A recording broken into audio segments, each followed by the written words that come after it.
తెలంగాణ ఉద్యమ నాయకుడు, అనునిత్యం ప్రజల శ్రేయస్సు కోసం పరితపించే ప్రజా సేవకుడు తన్నీరు హరీష్ రావు. రేవంత్ రెడ్డి గారు విజయవంతంగా రైతు బంధును ఎగ్గొట్టి రైతు భరోసాకు కోతలు పెట్టడానికి రాత్రింబవళ్లు కష్టపడతా ఉన్నాడు. నైతిక విలువలు పాటిస్తూ 25 ఏళ్లకు పైగా రాజకీయాల్లో తనదైన ముద్ర వేస్తూ రాష్ట్రంలోనే అత్యంత ప్రజాదరణ కలిగిన పొలిటికల్ లీడర్ ఆయన.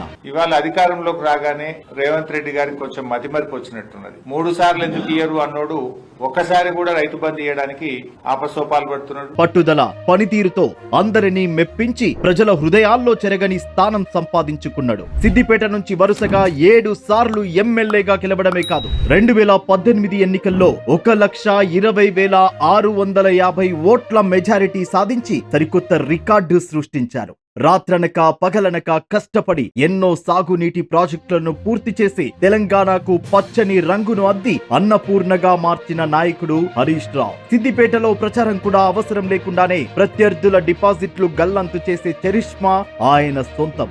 నువ్వు హరీష్ రావుకు సంబంధించి వ్యతిరేకంగా వాంగ్మూలం ఇవ్వకపోతే అదేవిధంగా హరీష్ రావుకు సంబంధించిన అనుచరులకు మచ్చ వేణుగోపాల్ రెడ్డి మరియు అదర్ వ్యక్తులకు వ్యతిరేకంగా వాంగ్మూలం ఇవ్వకపోతే ఈ కేసులో అరెస్ట్ చేశామని బెదిరించడం. అలాంటి నాయకుడిపై కుట్రపూరితంగా కేసులు పెట్టి విషం చిమ్మే ప్రయత్నం చేస్తుంది ఈ రేవంత్ రెడ్డి ప్రభుత్వం. రాజకీయంగా హరీష్ రావును ఎదుర్కొనే దమ్ము లేక చక్రధర్ అనే ఒక కక్ష సాధింపు రాజకీయాలకు తెరలేపుతున్నాడు రేవంత్ రెడ్డి. అందులో భాగమే phone tapping case. Chakradhar phone tap చేయాల్సిన పని హరీష్ రావుకి ఏముంది? అసలు అలాంటి మనిషిని పట్టించుకునే టైం హరీష్ రావుకుంటదా? అసలు ఆ కేసుకి ఏమైనా అర్థముందా? ఇలాంటి అక్రమ కేసులు ఎన్ని పెట్టినా హరీష్ రావు భయపడడనే నిజం రేవంత్ రెడ్డి తెలుసుకుంటే మంచిది.